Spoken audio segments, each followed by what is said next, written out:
자, 오늘 함께 은혜 나누실 말씀입니다. 룻기 3장 1절부터 18절까지 있는 말씀입니다.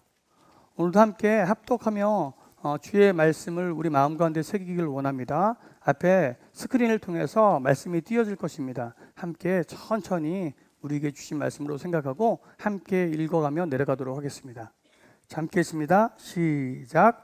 룻의 시어머니 나오미가 그에게 이르되 내 딸아, 내가 너를 위하여 안식할 곳을 구하여 너를 복되게 하여야 하지 않겠느냐? 내가 함께하던 하녀들을 둔 보아스는 우리의 친족이 아니냐? 보라, 그가 오늘 밤에 타작 마당에서 보리를 까불리라. 그런즉 너는 목욕하고 기름을 바르고 의복을 입고 타작 마당에 내려가서 그 사람이 먹고 마시기를 다하기까지는 그에게 보이지 말고 그가 누울 때에 너는 그가 눕는 곳을 알았다가 들어가서 그의 발치 이불을 들고 거기 누우라.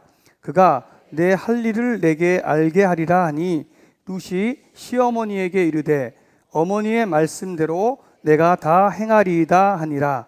그가 타작 마당으로 내려가서 시어머니의 명령대로 다 하니라. 보아스가 먹고 마시고 마음이 즐거워 가서 곡식단 더미의 끝에 눕는지라. 룻이 가만히 가서 그의 발치 이불을 들고 거기 누웠더라. 밤중에 그가 놀라 몸을 돌이켜 본즉 한 여인이 자기 발치에 누워 있는지라. 이르되 내가 누구냐 하니 대답하되 나는 당신의 여종 룻이오니 당신의 옷자락을 펴 당신의 여종을 덮으소서. 이는 당신이 기업을 물을 자가 됨이니이다 하니 그가 이르되 내 딸아, 여호와께서 내게 복 주시기를 원하노라. 내가 가난하건 부하건 젊은 자를 따르지 아니하였으니 내가 베푼 인애가 처음보다 나중이 더하도다.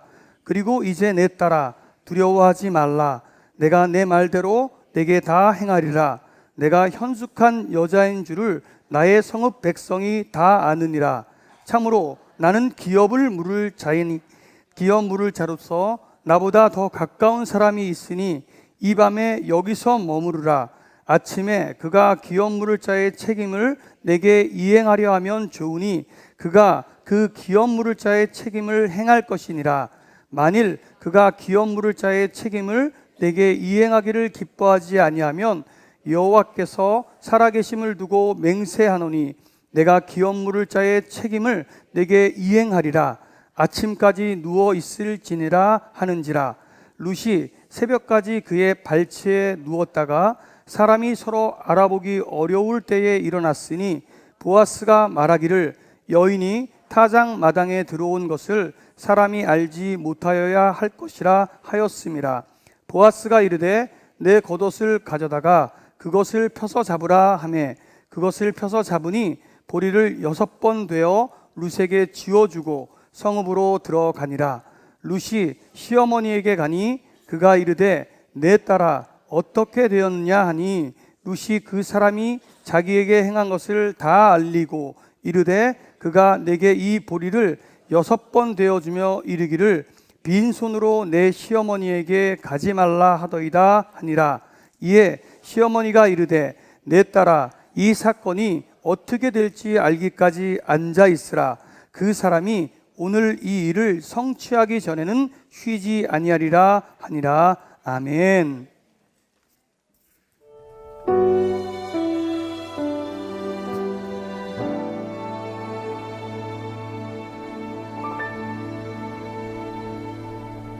나 무엇과도 주님을 바꾸지 않으리. 다른 어떤 은혜 구하지 않으리. 오직 주님만이 내 삶의 도움이시니 주의 얼굴 보기 원합니다. 우리 함께 고백해 볼까요? 주님 사랑해요. 주님 사랑해요.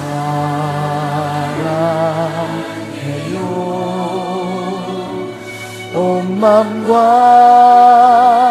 정성 다해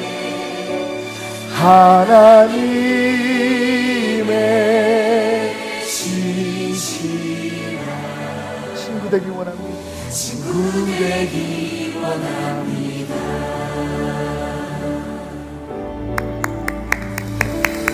다시 한번 펀처치 베델교회 오신 여러분들을 주님의 이름으로 환영합니다. 예. 오늘 하나님 말씀 나누기 전에 좀 특별한 시간을 갖도록 하겠습니다. 여러분들이 항상 위에서 기도하시는 아프리카 우간다 딩기디 예수마을에 우리 한성국 선교사님 잠시 그 컨퍼런스 참여차 오셨는데 이제 다음 주에 돌아가십니다. 가시기 전에 그 동안에 우리 그 베델교회와 함께하는 주님의 꿈이 어떻게 자라고 있는지 또 여러분들에게 어떤 기도의 제목을 부탁할지 함께 들어보는 시간을 갖도록 하겠습니다. 우리 한성국 선교사님 나오실 때 여러분 뜨거운 박수로 맞아주시기 바랍니다. 마이크 안 놔주시고요. 네. 자 이제 당신의 시간입니다. 편안하게. 네, 우간다 선교 보고 잠시 하려고 합니다. 이렇게 잘 준비되어진 예배에 이렇게 또 설 수 있는 영광을 주셔서 감사하고요. 목사님의 그 섬세한 또 마음 이렇게 예배 가운데 함께하는 여러분들이 참 행복하겠다 라는 생각을 가집니다. 제가 멀리서 목사님의 그 관심과 마음을 볼 때 참 행복함을 느끼는데 매주 예배 속에서 또 매일같이 이렇게 함께 목사님과 함께하는 여러분들이 참 부럽고 잘 몰라요. 행복하겠다고 생각합니다. 하도 흔해서 잘 몰라요. 예. 저 이제 5월달 초에 저희 컨퍼런스 참석자 현지인 두 분과 여기 참석했습니다. 그 한 달 일정을 잡았는데요. 제가 저희 어머니랑 좀 시간을 보내려고 그렇게 잡았습니다. 5월이 가정의 달이기도 한데 이번에 집에 갔더니 입구 현관 입구에 그런 문구가 있더라고요. 2012년 봄에는 한성국이 오겠지라고 그걸 적어놨는데 제가 사진을 찍어뒀어요. 지금 연세가 75세인데 잘 걷지를 못하고 이렇게 뒤뚱뒤뚱하면서 걷고 2번이나 넘어졌다 그러더라고요. 이렇게 제가 혼자거든요. 혼자 생활하시면서 누가 돌보아 주는 사람 없이 이렇게 생활하는 모습을 보니까 참 마음이 안 좋았고 그전에는 제가 아들로 이렇게 따지기도 하고 불평도 했는데 이번에 가서 모습이 너무 연로하신 모습에 참 마음이 아프고 그동안 못했던 걸 해주려고 노력은 하고 있는데 그게 잘 안 되네요. 그래서 어제 아침에 이제 서울로 올라오기 전에 김치찌개를 해서 생각해 보니까 제가 처음 거의 중학교 때 이후로 처음으로 제가 밥을 한 것 같아요. 김치찌개를 해서 같이 밥을 나누고 이렇게 왔는데 선교지에 있으면서 참 불효를 자인 거 아닌가 그런 생각이 듭니다. 여기 화면 잠깐 띄워주시면 우간다 화면이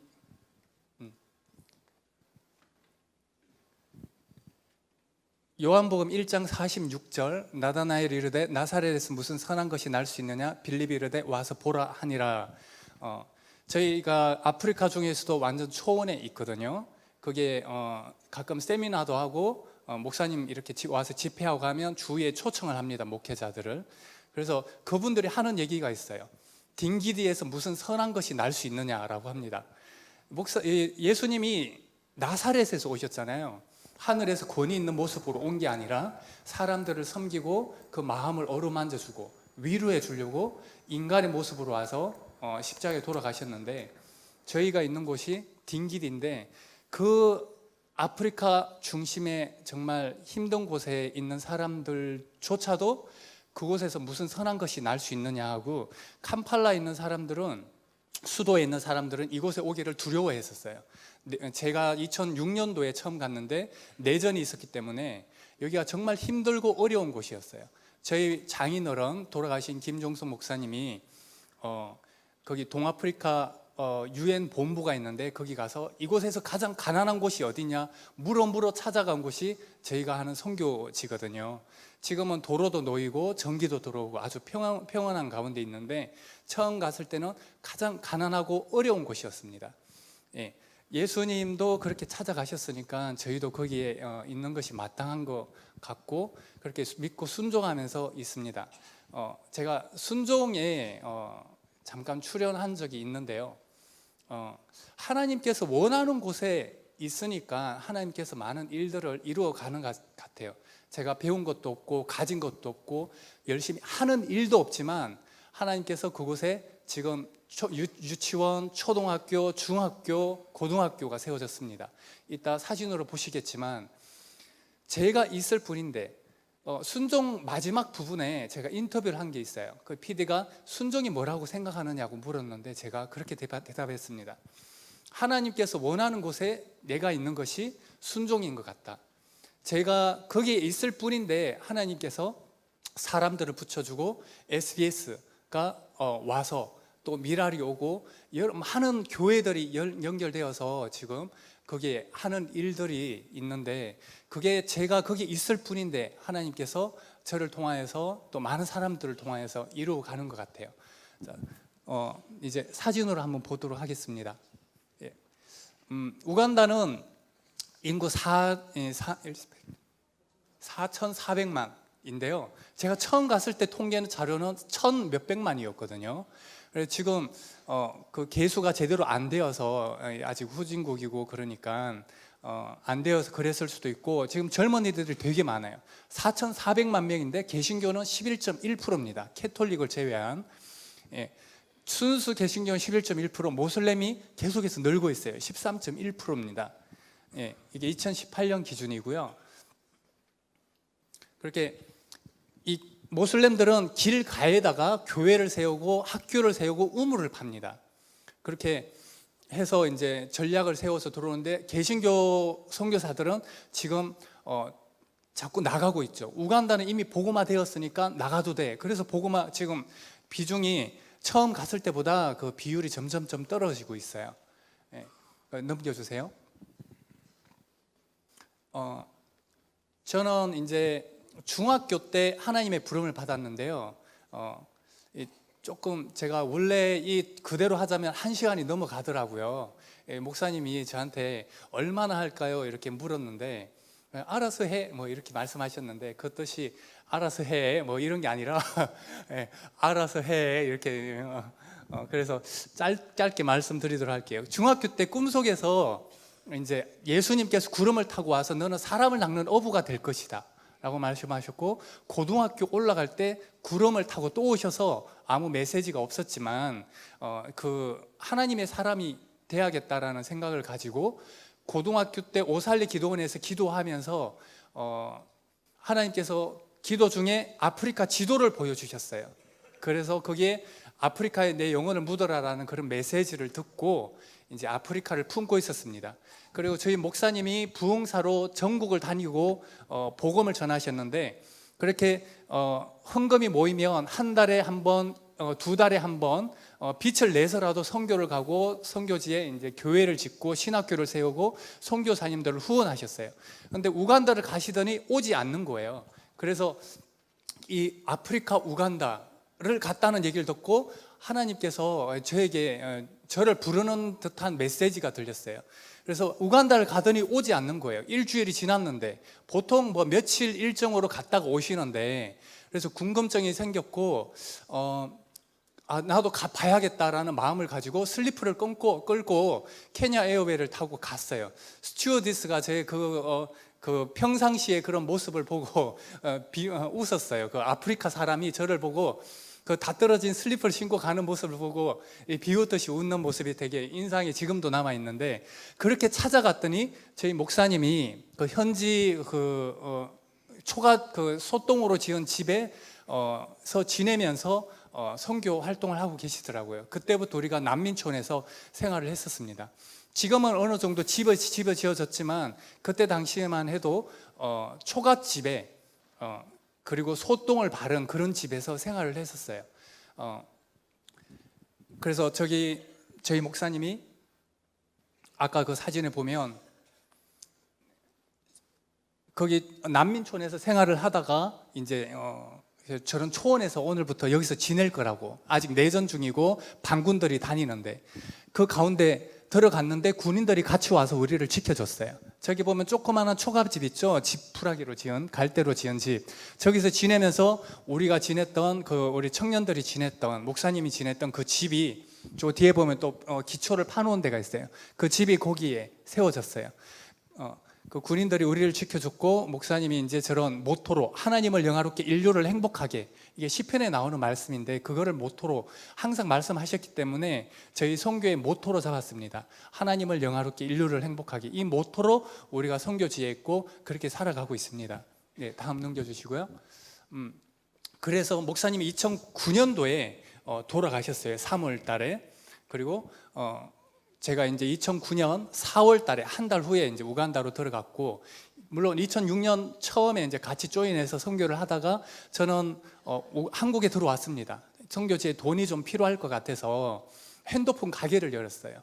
그때 정릉에다가 열었거든요. 1호점, 2호점. 이 세상에 이제 우연이란 없는 것 같아요. 모든 게 다 하나님의 순리대로 넘어가는 것 같고, 제가 30년 전에 제 사촌을 따라서 정릉에 왔었어요. 개천이 흐르고 이런 기와집이 있고, 정말 30년 전에 개발되기 전에 정릉에 처음 왔고, 그리고 선교지를 갔다가 처음 또 사업을 하고 우리가 정착한 곳이 이 정릉이에요.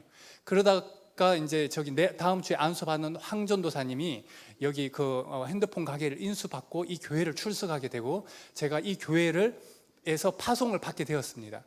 그리고 목사님이 1년에 한두 차례 저희 우간다를 방문하게 되고, 우연인 것 같지만 우연이 없는 거예요. 하나님의 순종, 하나님은 모든 앞을 내다보고 과거도 알고 지금 현재도 하나님은 모든 것을 보시고 들어서 쓰시는 거예요. 무엇이 중요하냐면 하나님의 뜻이 무엇인지 알아서 그곳에 내가 있기만 하면 하나님께서 역사하는 것을 보실 겁니다. 여러분들도 가정에서도, 여러분 직장에서 하나님께서 원하는 것이 무엇인지 알아서 그 자리에, 그 위치에, 여러분들에게 맡겨진 직분의 위치에 맞게만 있다면 하나님께서 이루어 가실 거예요. 하나님께서 저에게 꿈을 주셨잖아요. 중학교 때 그 꿈속에서 와서 너는 사람을 낚는 어부가 될 것이다. 그리고 오살리비 기도원에서 기도를 할 때 환상 중에 아프리카 지도를 보여주시고, 그 지명을 찾아보니까 소울즈버리, 영혼을 묻으라는 메시지를 들었고 아프리카를 품었어요. 제 와이프도 초등학교 3학년 때 아프리카 헌신할 사람 나오라고 해서 이 단에 나와서 아프리카 선교하겠다고 했고, 사우나를 하면서 아프리카 훈련을 그 어린 마음에 했었어요. 그렇게 하나님께서 원하는 곳에 우리가 아프리카에 가 있을 뿐인데 하나님께서 역사하시고 이루어 가시고, 사람들이, 저는 그런 마음이 없지만 대학교를 하라고 돈을 보내고, 저는 또 이제 그런 여러 가지 이 사연들이 있지만 그런 품고 있을 뿐인데, 그 자리에 있을 뿐인데 하나님께서 이루어가고 역사하시는 모습을 봅니다. 여러분들도 그 자리 지키기만 하면 이루어 가실 줄 믿습니다. 순종이란, 제가 생각하는 순종이란 하나님께서 원하는 그 자리에 여러분들이 있을 때 그것이 바로 순종이고 하나님께서 이루어 간다는 것이죠.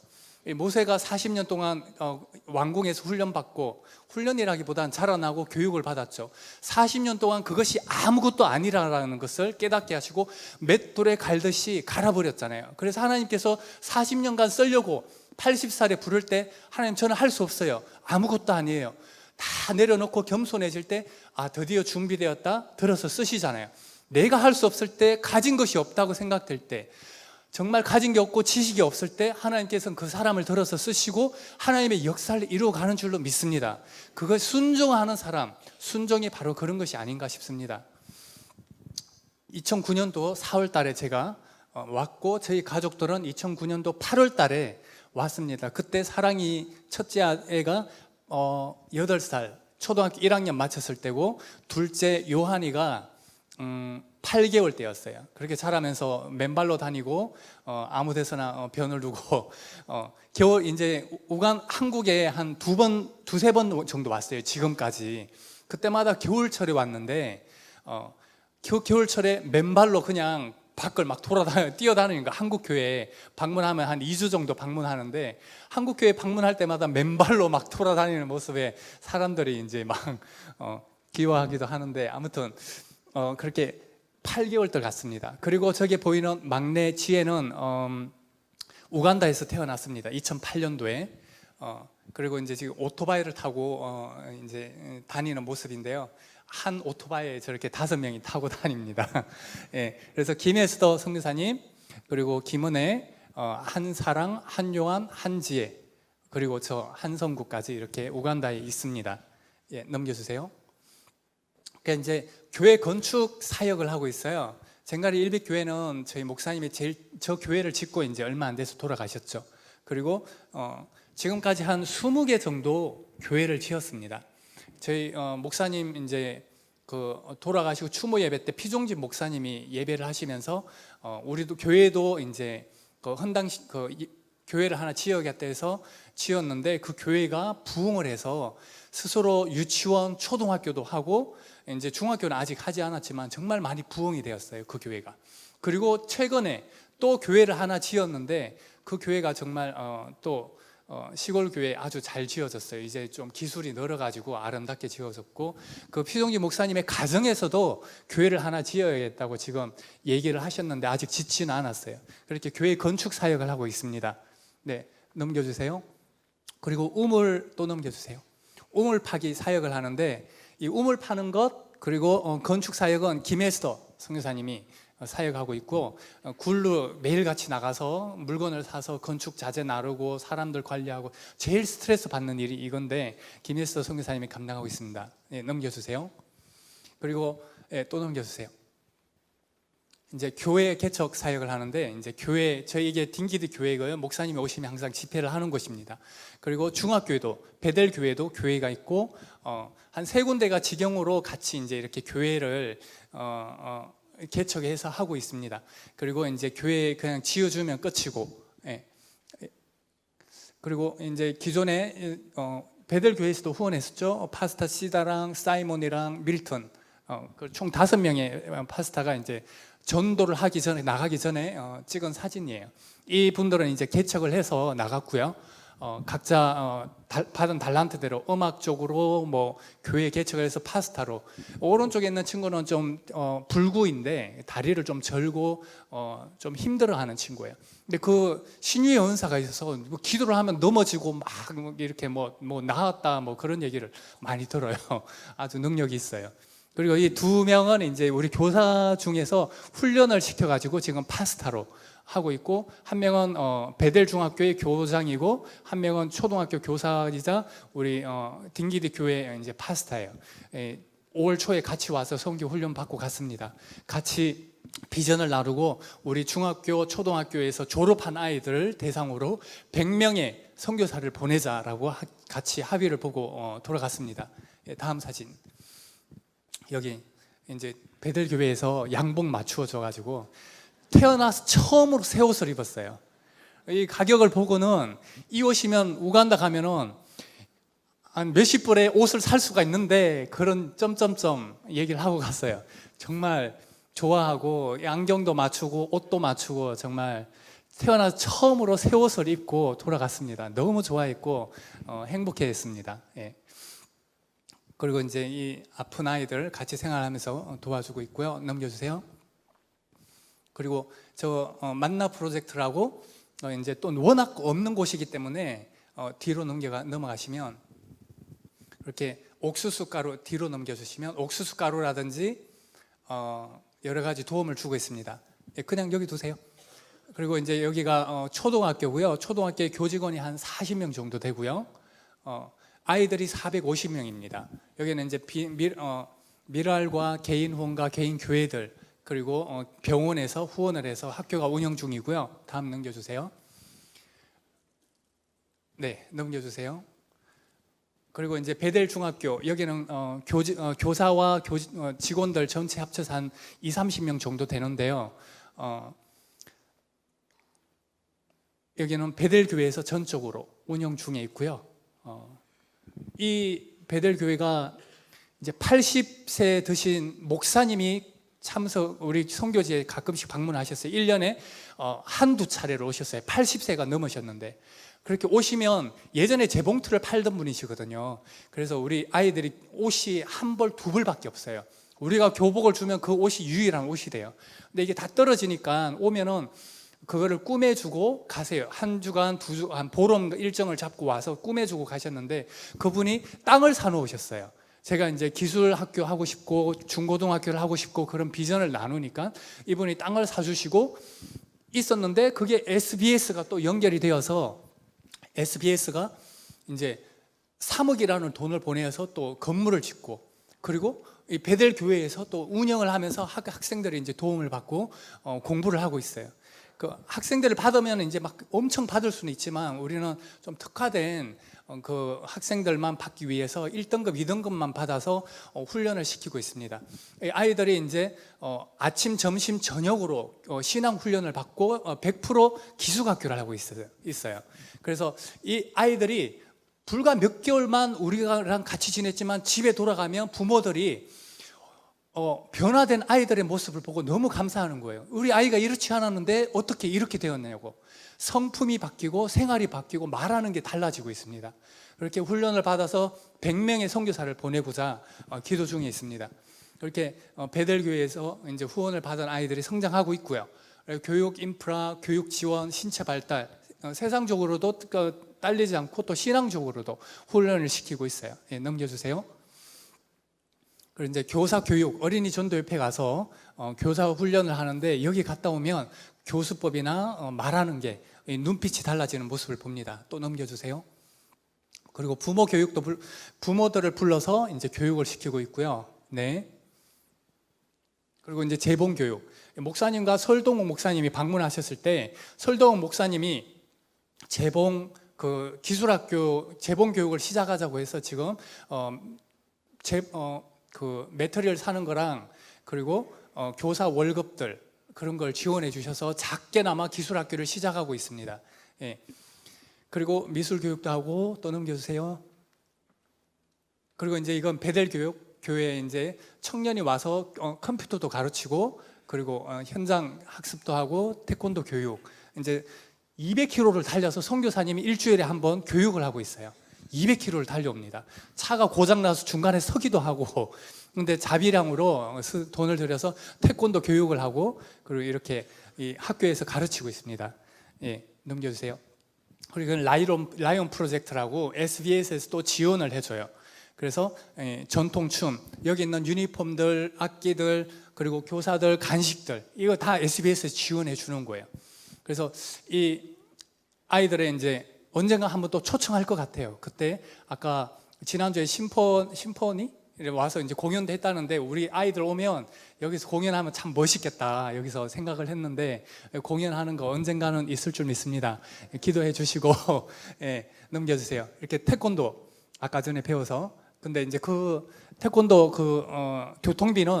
교통비는 우리 여기 SBS에 지원해가지고 우리 아이들 가르치고 있어요. 초등학교, 중학교 둘 다.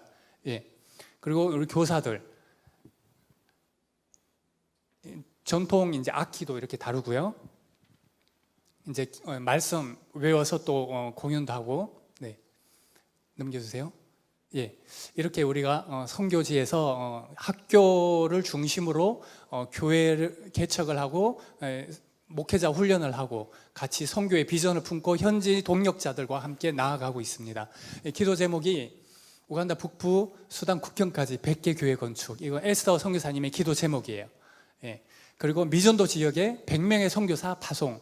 한국 사람은 갈 수 없는 이라크나 아프가니스탄 너무 비난이 많고 정부에서도 가면 불법이 되고 그런데 아프리카 사람들은 갈 수가 있고 우간다 사람들은 쉽게 접근할 수가 있거든요. 그래서 그분들을 훈련시켜서 선교사로 파송할 수 있는 그런 100명의 선교사 파송 그 이상의 파송이 있을 수 있기를 기도합니다. 각 교회마다 선교원이 지원되고 아까 피종지 목사님 교회 말씀드렸죠. 유치원, 초등학교 돼서 지금 엄청 부흥하고 있고 선교원 통해서 많은 사람들이 복음화되고 있어요. 기술학교 설립이 될 수 있도록 그리고 동력자들을 위해서 성령 충만 건강을 위해서 또 자녀들 교육을 위해서 기도 부탁드립니다. 네, 예, 사랑합니다. 감사합니다. 네. 같이 한번 읽어보겠습니다. 내가 산자들의 땅에서 여호와의 선하심을 보게 될 줄 확실히 믿었노라. 시작. 내가 산자들의 땅에서 여호와의 선하심을 보게 될 줄 확실히 믿었노라. 믿었도다. 우리가 살아 있을 동안 여호와의 선하심을 보게 될 줄로 믿습니다. 아멘. 감사합니다. 자, 5월달에는 목사가 참 설교하기가 힘들어요. 왜냐하면 어린이날 이제 설교하면 자녀들에 대해서 설교할 때 성도들 가운데는 이제 자녀가 없으신 분들이 계시잖아요. 하나님의 계획 속에서. 그러면 이게 이 설교를 해야 되나 말아야 되나 걱정이 될 때가 됐어요. 그리고 이제 어버이날 설교를 하게 되면 또 이제 성도들 가운데는 그 부모님과 별로 좋지 않은 그런 그 감정들이 있으신 분들이 많이 있습니다. 예, 종종 있습니다. 그래서 또 부모님들에 대해서 어떻게 또 뭐 살아계시지도 않은데 무슨 효도를 어떻게 하란 말이야. 설교가 좀 만만치 않을 때가 있습니다. 또 사실은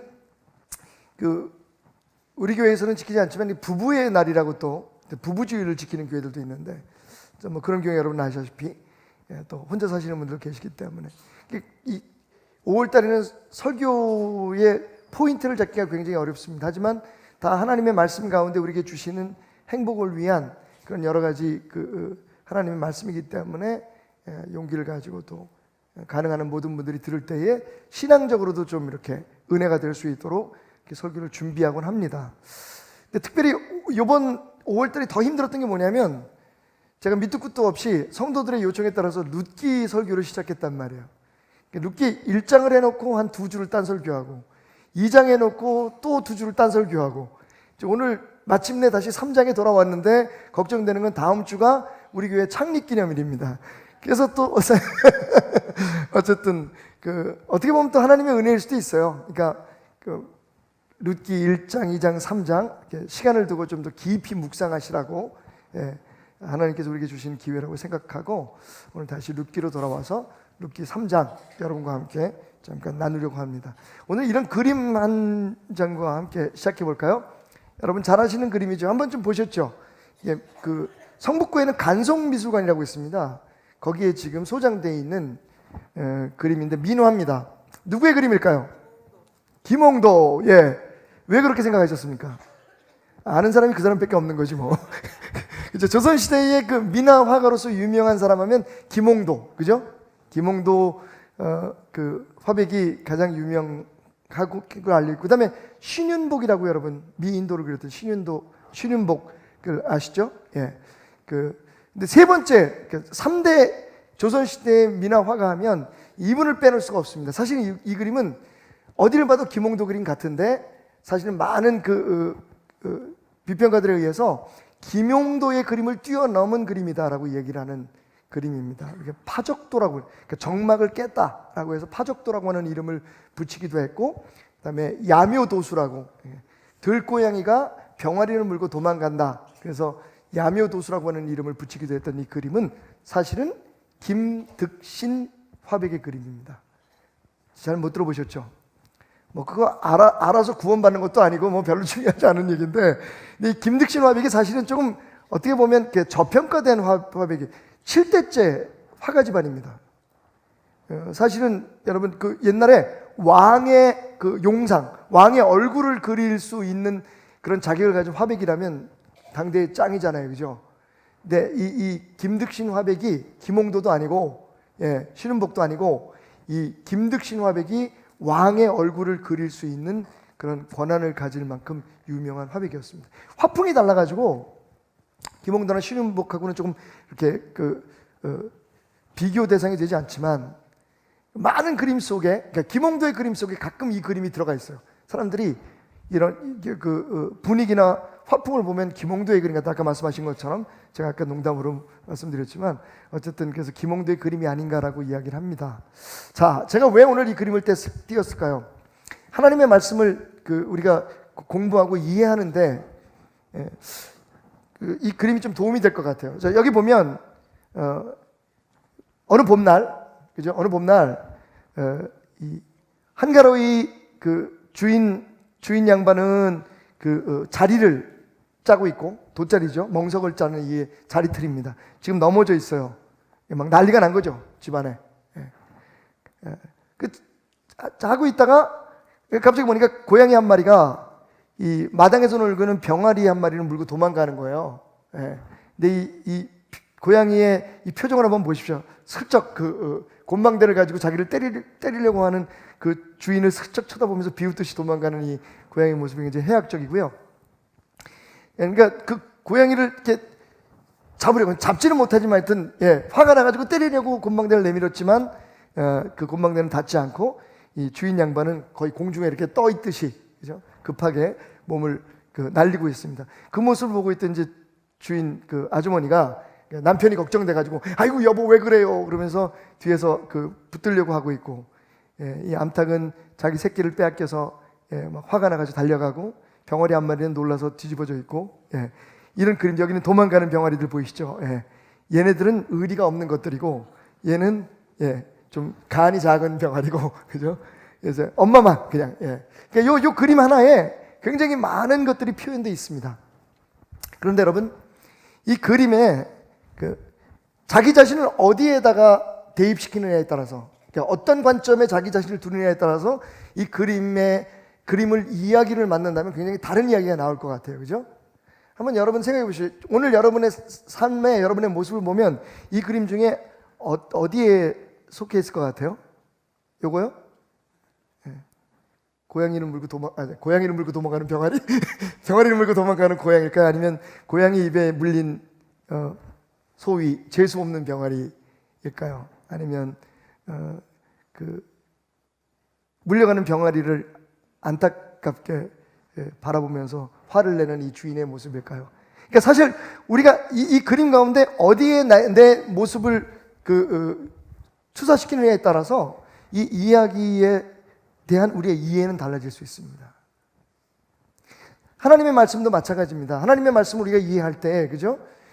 어떤 사건을 보면, 어떤 이야기를 보면, 오늘 이 룻기처럼 친구라는 이름을 가진, 뜻을 가진 이름을 가진 룻의 이야기를 봐도 거기에 나옴이라는 등장인물이 나오고, 그죠? 미리 죽었지만 엘리멜렉이 나오고, 그리고 두 아들이 나오고, 그리고 자기 길을 떠났던 오르바라고 하는 또 며느리가 나오고, 룻이 나오고, 그리고 오늘 이제 보아스가 등장하고, 그 후에 이제 그 자손들이 이렇게 쭉쭉쭉 등장하는데, 이 많은 인물 가운데 내가 어느 입장에 있느냐 하는 것을 생각함에 따라서, 내 관점에 따라서 이 이야기는 우리에게 주는 영적인 교훈들이 달라질 수 있다는 겁니다.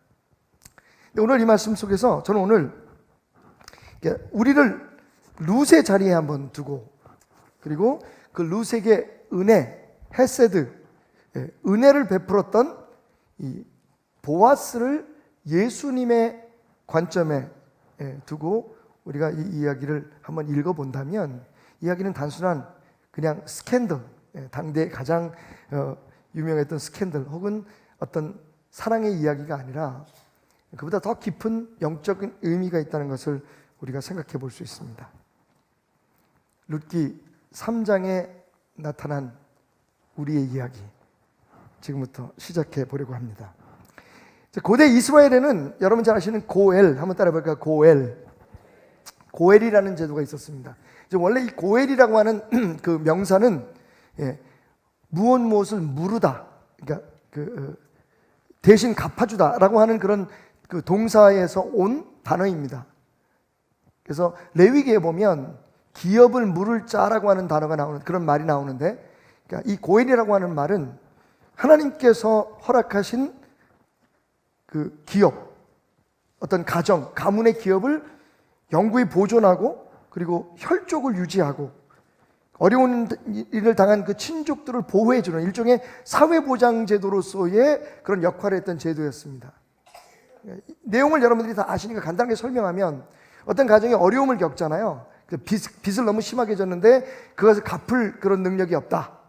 그러면 1차적인 책임이, 1차적인 그런 사회적 책임이 누구에게 있냐면 가장 가까운 친족에게 있는 거죠. 그 사람이 이제 고엘이 되어 주어서 그 가문에서, 그 집안에서 지은 빚을 대신 갚아주고 그들을 자유롭게 해주는 제도. 그런데 만약에 그 가정에 남편이 죽었어요. 가문을 이어가야 할, 대를 이어가야 할 큰아들이 죽거나 혹은 남편이 죽었어요. 그럼 대를 이을 수가 없잖아요. 그런 경우에도 아까 말씀드린 처럼 그 혈연을 이어가기 위해서, 대를 이어가기 위해서 그 미망인을 아내로 맞아서, 가까운 친척이 아내로 맞아서 그 가문의 대를 이어주도록 하는 그런 제도가 바로 고엘 제도였습니다. 오늘 본문 말씀에 보면 그 고엘 제도를, 고엘이라고 하는 그 책임을, 사회적이고 신앙적인 책임을 충실히 감당하는 보아스의 이야기가 등장하고 있습니다. 일찍이 좀 잘 살아보겠다고, 그죠? 아직 살만한데 그래도 더 잘 살아보겠다고 베들레헴을 떠나서 모압으로 갔던 엘리멜렉이라고 하는 사람의 집안에 닥쳐온 여러 가지 불행들, 우리가 다 들었습니다. 그래서 남게 된 3명의 과부, 그 중에 그 한 며느리는 이제 자기 친정으로 돌아가고, 나오미와 룻이 고향 베들레헴으로 돌아옵니다. 먹을 게 없죠. 일터도 없습니다. 누구도 보호해 줄 사람이 없는 그 상황에서 거기 보아스라고 하는 엘리멜렉의 친족이 살고 있다는 것을 알게 됩니다. 그것도 그냥 살아있는 게 아니라, 그냥 살고 있는 것 정도가 아니라 그 지역의 큰 땅을 경작하고 그리고 주인이 돼서 잘 사는 부자였다는 거죠. 자, 거기에서 이 나오미와 룻의 이야기는 시작됩니다. 어느 날 나오미가 그 사랑하는 며느리를 불러서 이렇게 얘기하죠.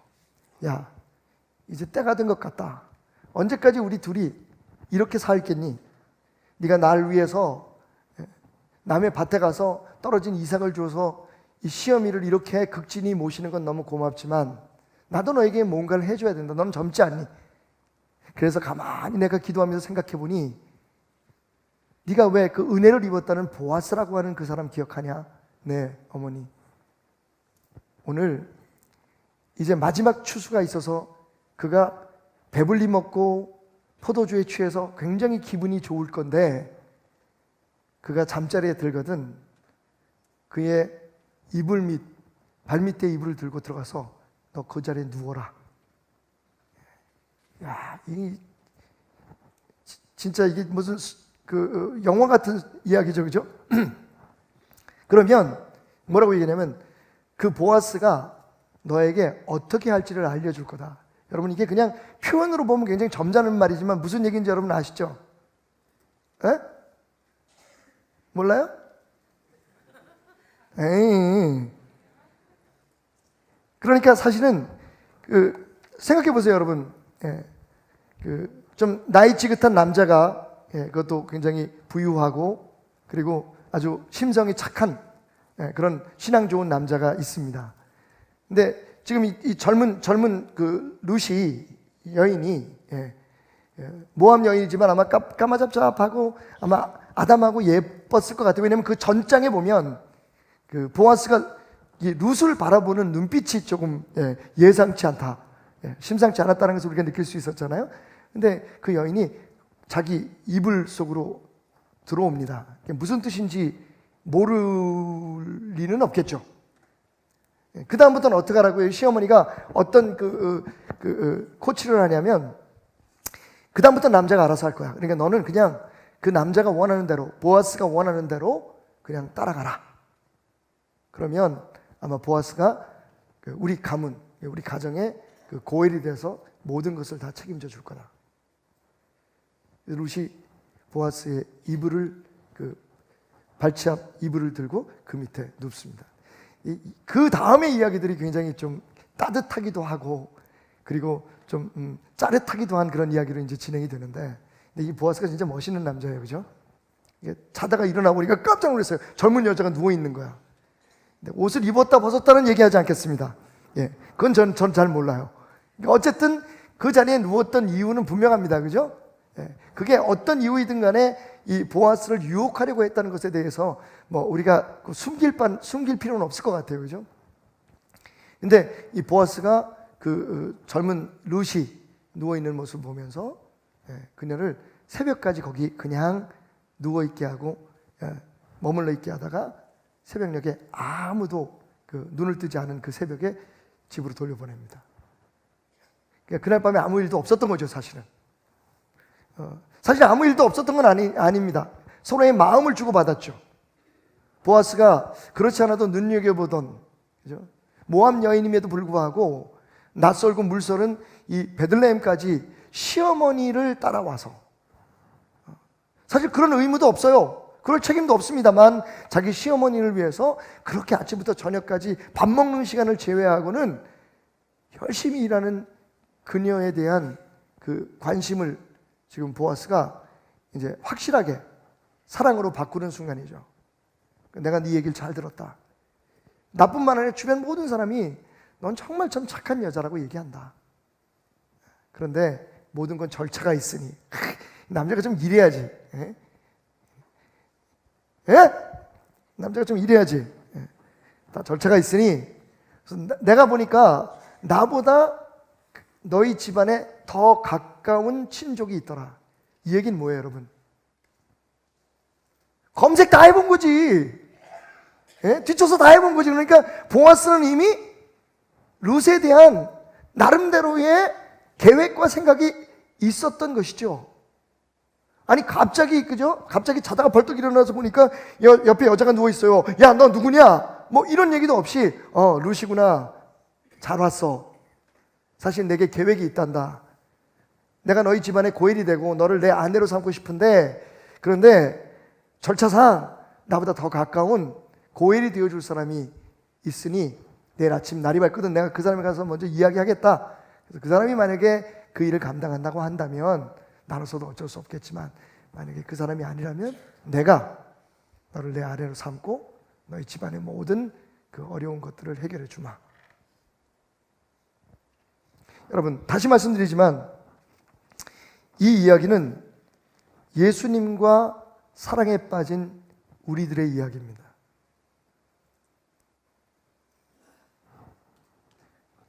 자, 그 이유에 대해서 그레이슨 아처라고 하는 분이 이런 말씀을 했어요.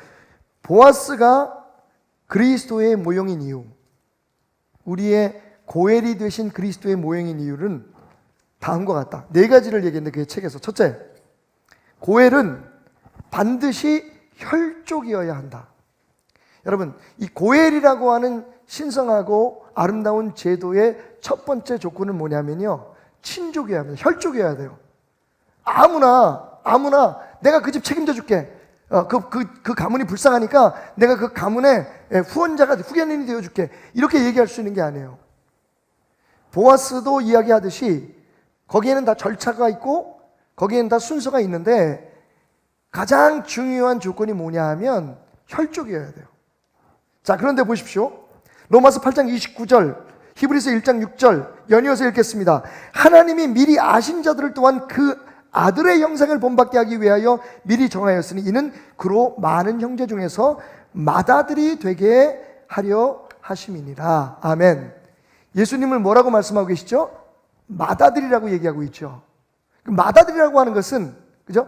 하나밖에 없으면 외아들이라 그러지, 맏아들이라고 얘기하는 것은 그 밑에 다른 동생들이 있다는 거죠. 그 동생들의 정체에 대해서 사도 바울은 뭐라고 얘기하냐면 하나님이 미리 아신 자들이라고 얘기하고 있습니다. 바로 저와 여러분이죠. 아멘. 하나님께서 여러분을 아시고 여러분을 선택하시고 여러분을 부르셔서 오늘 이 자리에 나오게 하신 것을 믿으시기 바랍니다. 그러니까 우리가 하나님의 아들 되기 위해서 선택받은 자들이죠. 그렇다면 예수 그리스도는 우리의 큰형님, 맏아들, 첫아들이 된 것입니다. 히브리서 1장 6절에는 또 그가 맏아들을 이끌어 세상에 다시 들어오게 하실 때에 하나님의 모든 천사들은 그에게 경배할지어다. 계속해서 사도 바울이 쓴 로마서뿐만 아니라 혹 사도 바울이 쓰지 않았을 수도 있는 히브리서의 저자도 예수님을 맏아들이라고 표현하고 있습니다. 예수님도 우리를 형제라고 부르고 계십니다. 아멘. 그러니까 고엘이 될 수 있는 첫 번째 조건, 혈족이어야 된다. 충족되죠. 두 번째는 고엘은 어쨌든 부자여야 돼요. 그죠? 빚을 갚아줘야 되잖아. 고엘의 목적, 생각해 보십시오. 자기는 더 찢어지게 가난한데 내가 그 집에 미망이 된 며느리가 탐이 나가지고 내가 당신 집에 고엘이 돼주겠습니다. 그럼 못해요. 왜? 빚을 갚아줘야 되거든요. 그 집을 책임져 줘야 되는 거예요. 그러니까 물질적으로도 그렇고 여러 가지 면에서 풍족함이 있어야 하는데, 에베소서 1장 7절, 우리는 그리스도 안에서 그의 은혜의 풍성함을 따라 그의 피로 말미암아 속량 곧 죄 사함을 받았으니, 할렐루야. 우리가 빚진 자 되어서, 그죠? 죄인으로서 살아갈 때에 예수 그리스도께서 그 피값으로 풍성한 은혜로 말미암아 우리를 구원해 주셨단 말이에요. 우리 빚을 갚아주셨습니다. 예수님이 얼마나 풍요로우신 분이시냐. 이 세상의 모든 사람, 과거에 있었고 오늘 있고 그리고 심지어는 앞으로 올 자들 가운데 예수 그리스도를 믿는 모든 자들의 죄를 단번에 갚아주실 수 있을 만큼 풍부한 은혜를 가지신 분임을 여러분 믿으시기 바랍니다. 어떤 사람들은 그런 얘기를 해요. 목회자는 가난해야 된다. 그것도 자기의 선택이지만 사실은 꼭 그래야 될 건 아니에요. 왜? 그건 오해에서 와요. 뭐라 그러냐면 예수님이 언제 그랜저 타고 다녔냐? 예수님이 언제 제네시스 타고 다녔냐? 예수님은 당나귀 타고 왔다. 여러분, 그 당시에 당나귀는 제네시스급이에요.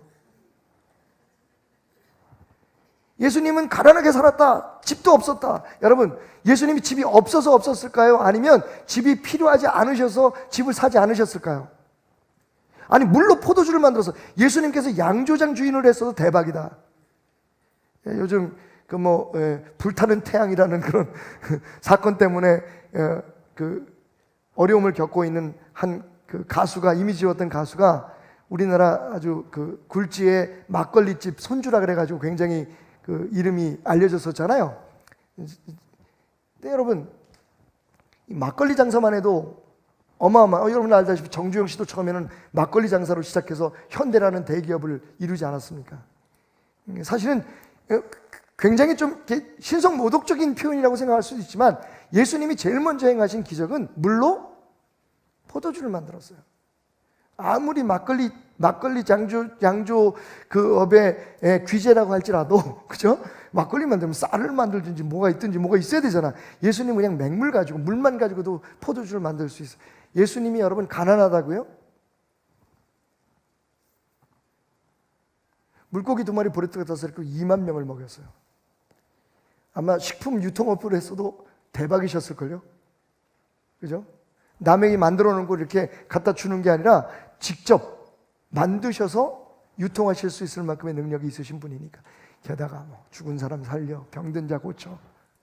아니, 정말 예수님께서 그걸 돈으로 환산하시려고 하셨으면 예수님 그렇게 가난하게 살 필요가 있었을까요? 없었을까요? 우리 예수님은 우리가 생각하는 것보다 훨씬 더 부자십니다. 단지 우리가 어떠한 삶을 살아야 하는지를 보여주시기 위해서 당신이 모든 것을 내려놨을 뿐이지. 우리의 모든 빚, 우리의 삶의 어떤 육신적인 그런 질고나 빚뿐만 아니라 우리의 영적인 빚까지도 다 갚아주실 수 있을 만큼 은혜가 풍성한 하나님, 우리 예수님은 부유하신 분이십니다. 혈족이죠. 우리의 빚을 갚아줄 수 있을 만큼, 모두의 빚을 갚아줄 수 있을 만큼 풍요로운 분이십니다. 그런데 세 번째로 중요한 게 있어요. 그리스 아처 박사에 의하면 일단 고엘이 되려면 의지가 있어야 된다는 거죠. 여러분 이야기 속에도 들었지만 보아스가 뭐라고 얘기합니까? 나보다 더 가까운 친족이 하나 있어. 먼저 그의 의사를 물어보자. 그가 만약에 하겠다고 하면 내가 뒤로 물러설 것이고 그가 안 하겠다고 하면 내가 책임져 줄게. 이 얘기는 뭐냐면 고엘이 되려면 당연히 혈족이어야 하고 그 다음에 갚아줄 만한 돈이 있어야 되지만 책임져 줄 만한 부유함이 있어야 되지만 그것보다 더 중요한 게 뭐냐면 사실은 의지가 있어야 된다는 거예요. 억지로 주어지는 의무가 아니라는 겁니다. 자기가 원해야 가능한 거예요. 자, 그렇다면 갈라디아서 1장 3절과 4절에서 사도 바울은 뭐라고 얘기합니까?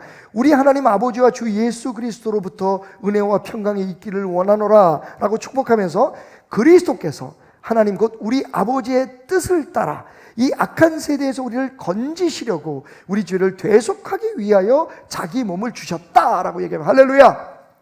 예수님께서 우리를 위해서 십자가에 죽으시고 우리의 영적 고엘이 되어주시고 우리의 삶의 모든 빚을 갚아주신 이유가 바로 처음부터 계획된 하나님의 뜻을 따르는 그분의 순종함의 의지에서 온 것이다 라고 이야기하고 있다는 겁니다. 예수님 억지로 매신 십자가 아니에요. 예수님은요, 우리를 구원하기 위해서, 우리의 고엘이 되어주시기 위해서, 우리의 죄의 빚을 갚아주시고 우리의 삶의 모든 연약함을 채워주시기 위해서 스스로 선택한 길입니다. 예수님 스스로도 말씀하셨죠. 내가 지금 이 순간 많은 천사들을 불러서 나를 구원하지 못하겠느냐? 하지만 난 그렇게 하지 않는다. 왜? 그렇게 하나님의 뜻을 순종하며 내가 십자가를 짐으로 모든 사람들의 빚을 갚아주고 모든 사람들을 영원한 죽음에서 살릴 수 있기 때문이다. 여러분, 예수님의 십자가의 죽음은 억지로 죽음 아니었습니다. 당신을 위해서, 당신을 살리고 당신의 삶을 풍성하게 하기 위해서. 예수님 말씀하신 요한복음 10장 10절에서 내가 온 것은 양들에게 생명을 줄 뿐만 아니라 그 생명을 어떻게 해요? 풍성하게 하기 위해서 왔다. 예수님은 우리의 고엘이십니다. 마지막 네 번째로, 이 죽은 친족과 결혼을 해야 되잖아요. 이 고엘의 책임 중에 하나가 뭐냐 하면 대를 이어주는 겁니다. 거룩한 축복의 통로가 되어주기 위해서 그 집안의 미망인과 결혼을 해줘야 되는 거죠. 요한계시록 21장 9절, 7 대접을 가지고 마지막 7 재앙을 담은 7 천사 중 하나가 나와서 내게 말하여 이르되 이리 오라, 내가 신부 곧 어린 양의 아내를 내게 보이리라. 우리는 이것을 이 어린 양, 즉 예수 그리스도의 신부를 교회라고 얘기합니다. 그리고 바로 당신이 교회입니다. 우리는 예수의 신부인 거죠. 적어도 이런 네 가지의 이유에 따라서 우리는 바로 예수 그리스도의 고엘의 은혜에 빠진 그분의 사랑에 겨워서 살아가야 할 사람들이다. 룻이 보아스의 은혜를 입었던 것처럼 보아스가 룻을 사랑한 것처럼 우리의 이야기는 오늘도 그렇게 이어지고 있음을 기억하는 여러분 되시기를 주님의 축원드립니다. 자, 그런데 말씀에서 아주 재밌는 부분이 있죠. 이 시어머니 나오미가 굉장히 직설적인 것 같아요. 어떻게 보면 거침이 없습니다. 자, 보십시오. 그래서 룻이 돌아왔어요. 아침에 새벽에. 예. 아마 나오미는 한숨도 자지 못했을 것 같아요. 그죠? 한숨도 자지 못했을 것 같아요. 그렇게 어린 홀로 된 며느리를 보아스라고 하는 사람에게 보내놓고, 그리고 그를 어떻게 유혹하고 그가 어떻게 하기를 기다리다라고 늙은 여인으로서, 그리고 먼저 인생을 산 그런 선배로서 그 젊은 여인 그리고 자기의 며느리에게 다 코치를 했잖아요. 남자에 대해서, 그리고 그 여자가 어떤 자세를 취해야 하며 어떻게 해야 되는지를 이제 성경에는 간단하게 표현했지만 굉장히 깊은 이야기가 오고 갔으리라 생각이 됩니다. 그렇게 해서 보내놓고는 사실은 어떻게 될까 궁금한 마음, 그리고 걱정되는 마음. 왜냐하면 이 며느리가 보통 며느리가 아니잖아요. 딸도 이런 딸은 없어. 한 번쯤 이렇게 질러줘야 돼. 이런 딸이 어디 있어요? 정말.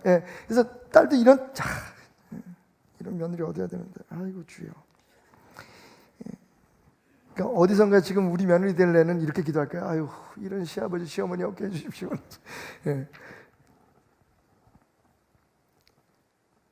아침에 문소리가 납니다. 며느리가 들어와요.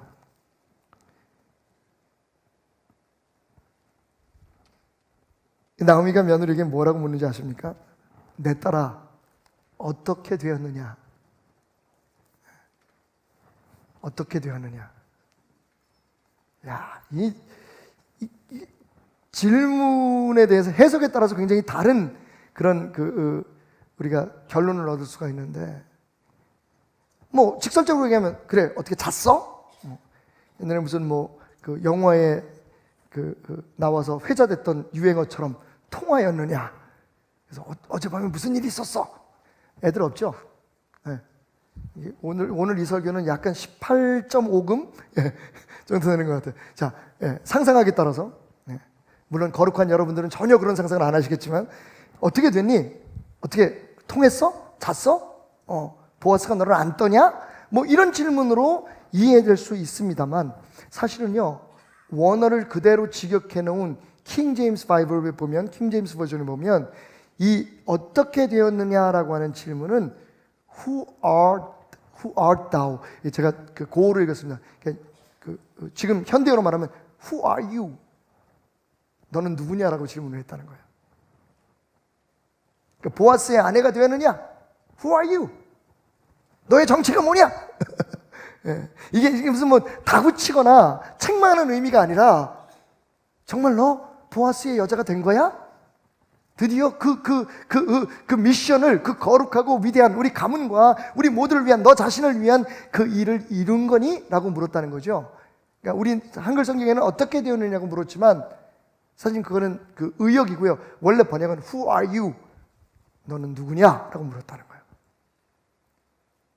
여러분 여기서 우리가 놓치지 말아야 할 것, 만약 우리가 이 이야기가 이 룻의 이야기가 예수님과 우리의 이야기, 예수님과 사랑에 빠진 우리의 이야기라면 예수님과 사랑에 빠진 우리에게 그냥 직설적으로 얘기하면 예수를 믿는다고 하는 우리들에게 예수의 은혜로 말미암아 구원받고 하나님의 자녀가 되고 우리의 모든 빚을 다 탕감받고 이제 하나님 나라의 백성 되었다고 주장하는 예수의 신부 됐다고 주장하는 우리들이 피할 수 없는 한 가지 질문이 있다는 거죠. 당신은 누굽니까? 우리 흔히 그렇게 얘기하죠. 종교가 뭡니까? 기독교인. 그죠? 당신은 교회를 다니시는군요. 우린 교회 다니는 사람. 뭐 예배 보는 사람. 예수 믿는 사람. 거기다 이제 교회를 다니게 되면 우리에게 따라붙는 직분들이 있습니다. 아무개 집사, 아무개 권사, 장로. 근데 여러분, 그렇게 형식적인, 상투적인 이름 말고 정말 지금 나오미가 알기를 원하는 게 뭐예요? 보아스하고 잤느냐는 거예요. 보아스하고 intimate relationship, 관계를 가졌느냐는 거예요. 사실 이제 이 땅에 그리스도인들은 있을 만큼 있습니다. 물론 하나님의 관점에서 보면 더 많은 영혼들이 예수를 믿어야겠지만 어디 가도 여러분 예수 안 믿는 사람이 있는 곳에 가기가 쉽지가 않아요. 이번에 10분의 목사님들과 함께 일본 나가사키에 있는 그 선교지를 두 번째 방문하게 됐는데, 순교지죠. 한때는 그 지역에 30만이 넘는 그리스도인이 있었다는 거예요. 지금은 불과 1%도 되지 않는 기독교 인구를 가지고 있는 나라이지만 한때는 거의 30%에 육박할 만큼 기독교인이 있었던 나라였어요, 일본이. 근데 얼마나 잔인하게 이 기독교인들을 탄압했는지 귀 자르고 코 자르고, 그 일본의 그 흔한 뜨거운 온천 있잖아요. 운젠지옥이라고 부르는 곳이 있는데 거기에 그 뜨거운 물에다가 사람의 껍데기를 벗겨가지고 담갔다 꺼냈다 예수 믿을래 안 믿을래 했다는 거예요. 심지어는 그 예수 믿는 사람들을 핍박했던 사람이 얼마나 믿음이 좋았냐면 예수 믿는 사람을 처형할 때 목 자르고 몸을 잘라가지고 500m 간격에 있는 다른 무덤에다가 파묻어요. 왜 그랬을까요? 부활하실까 봐.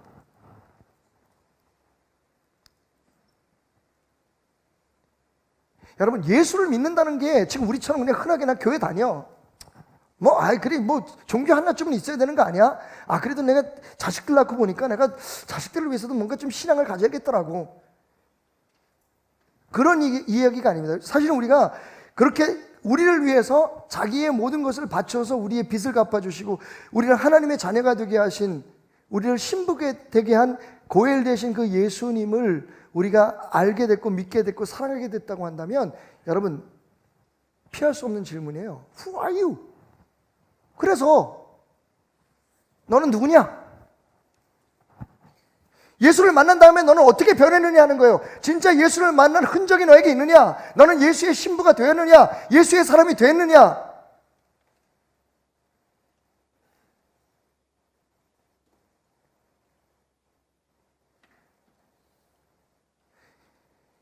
예수 그리스도께서 고엘이 돼서 스스로 고엘이 되기를 선택하셔서 십자가에서 우리의 모든 죄의 값을 다 대신 갚으시고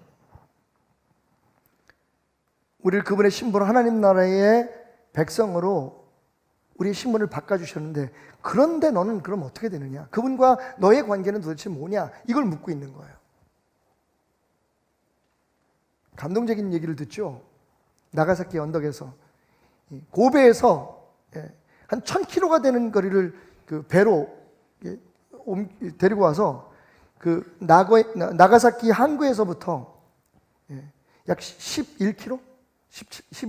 11km 정도 되는, 거기에는 우리 이상구 목사님이 전문가라서 내가 한번 물어봐야 돼. 숫자는 제가 약해서 그냥 대강 알아들으세요. 그 정도로 그 먼 길이에요. 11km를 눈밭에 귀를 자르고, 왜냐하면 사람들이 볼 때 제일 눈에 띄는 게 뭐냐면 귀 자르는 거예요. 24명의 그 당시에 그 선교사들과 그리고 현지 예수를 믿는 사람들을 끌고, 어른 아이 할 것 없이 24명을 끌고 그 눈밭에 피를 뚝뚝 떨어뜨리면서 11km를 행진합니다. 맨발로. 목적은 분명하죠. 자, 봤어? 예수 믿으면 이렇게 돼. 모든 사람들이 보는 앞에서.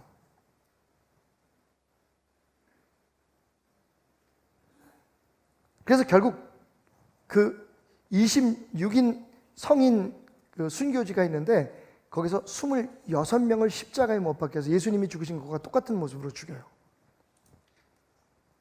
모든 사람들이 다 오래오래 두고 보라고 그 산꼭대기 언덕 위에 십자가에다가 11km, 1011km, 그러니까 1000km를 데리고 와서 그 나가사키 언덕 위에다가 못을 박는데, 여러분, 제가 실수한 게 아니라 처음 출발한 사람은 24명이었어요.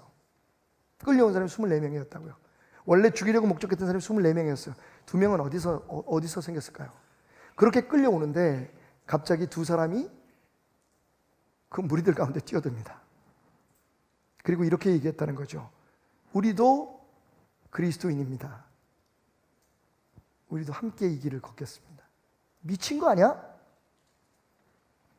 이 마지막 십자가에 못 박거나 목을 베기 전에 이 사람들이 꼭 했던 일 중에 하나가 뭐냐면 가족들을 만나게 해주는 거예요.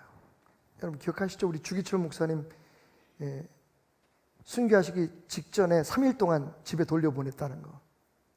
거의 비슷한 전략이에요. 뭐냐면 가족들을 본 사람이 마음이 약해지잖아요. 그럼 그 자리에서 나 예수 안 믿겠습니다. 그러고 예수 얼굴이 그려져 있는 판을 밟고 지나가면 살려주는 거예요. 그 모든 사람들이 봐라. 이 사람도 이렇게 바꿔서 니들도 예수 믿지 마. 이렇게 얘기하려고. 근데 그걸 다 끝까지 참아낸 거죠. 가족들도 차라리 예수를 부인하고 살아가는 것보다 끝까지 예수와 함께 십자가를 지라고 그 사람 남편과 아비를 보내는 거죠.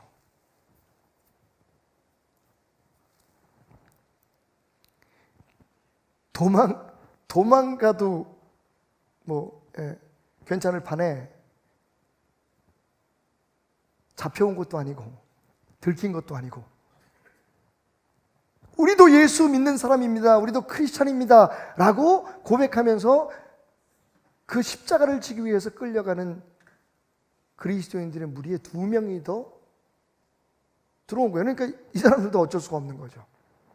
그러니까 원래 죽이려고 했던 사람이 24명인데 26명을 처형하게 된 겁니다. 급하게 십자가를 2개를 더 만들었겠죠. 근데 그 마지막 십자가에 매달기 전에 또 한 가지의 사건이 벌어집니다. 거기 어린 소년이 하나 있었는데, 예수 믿는다는 이유 때문에 이 사람들을 처형하는 사람들도 양심이 있잖아요. 인간이니까. 그래서 이 소년을 보면서 야, 넌 너무 어려. 집에 가. 그리고 뒤로 이렇게 자꾸만 밀친 거예요. 살려주려고. 마지막 순간에. 근데 이 아이가 앞으로 나오면서 하는 말이, 그런데 선생님, 제 십자가는 어디 있습니까? 라고 자기 십자가를 향해서 걸어가더라는 거예요. 저는 오늘 여러분들에게 이렇게 다시 묻고 싶습니다. Who are you?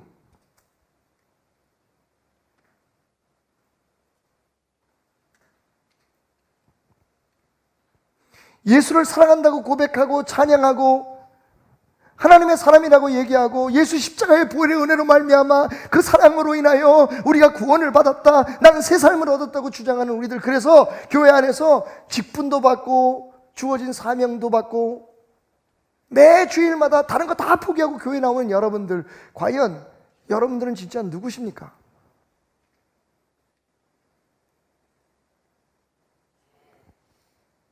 오늘 보리밭에서 이루어진 이 아름다운 사랑의 이야기는 날카로운 비수와 같은 질문이 돼서 저의 가슴을 찔렀습니다. 박태남, 너는 누구냐?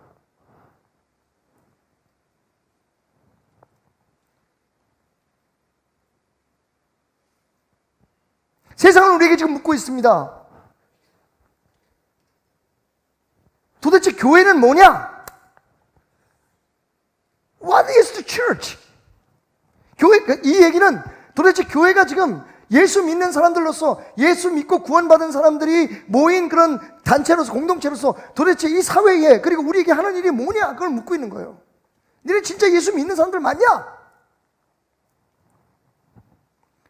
이번 여행을 하면서 연세대학 신학대학을 나오신 어떤 목사님이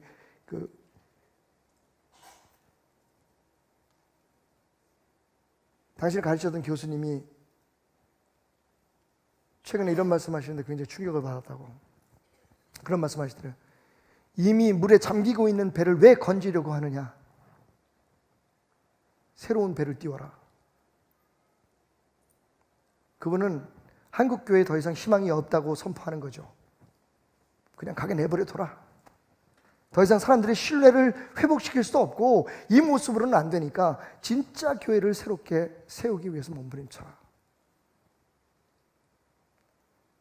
2박 3일의 짧은 여행이었지만 끊임없이 제 머릿속에 감도는 생각이었습니다. 그게 답일까? 아니면 이 풍랑만난 한국 교회에 다시 예수를 깨워 우리가 죽게 되었는데 주님 잠만 주무시고 계시겠습니까? 라고 외쳐야 될까?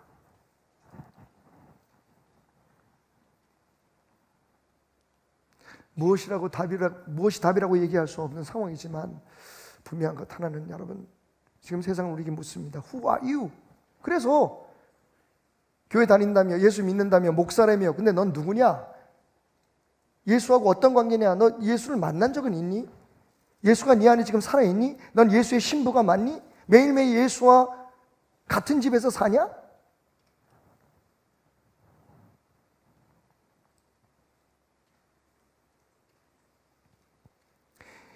결론적으로 오늘 말씀의 끝부분에서 어떻게 되느냐? Who are you? Ruth? Who are you? 너 보아스를 만나고 난 후에 보아스의 사람이 됐니? 보아스와 사랑을 나눴니?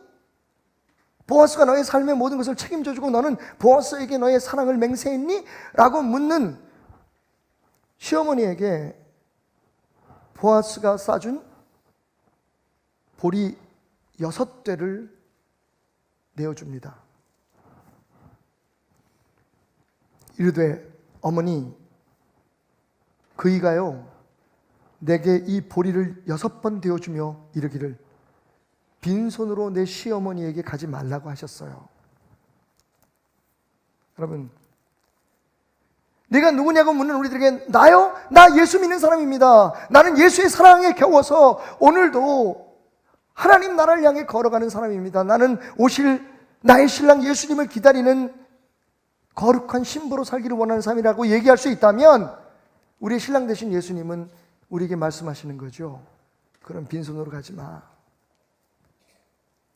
나를 만났다면, 네가 나와 함께 했다면, 나의 사람이 됐다면 네가 누구냐고 묻는 저 세상 사람들에게, Who are you라고 묻는 사람들에게 빈손으로 빈 입으로 나는 너희를 보낼 수 없다.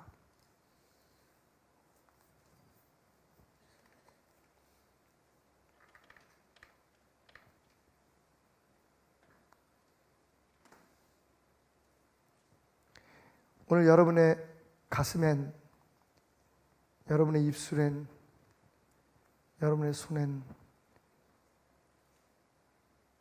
그분이 여러분에게 되어준 그 은혜와 사랑,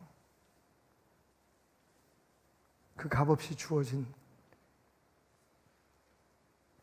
복음의 소식이 들려져 있습니까?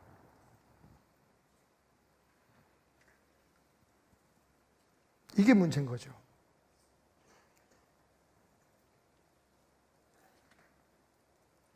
그분이 우리의 고엘이라면, 그래서 우리의 모든 영적인 육적인 빚을 갚아주시고 우리의 삶을 책임져 주시겠다, 저 영원한 나라 갈 때까지 내가 너희와 함께 있을 뿐만 아니라 너희의 삶을 풍성하게 내가 해주겠다고 약속하셨다면,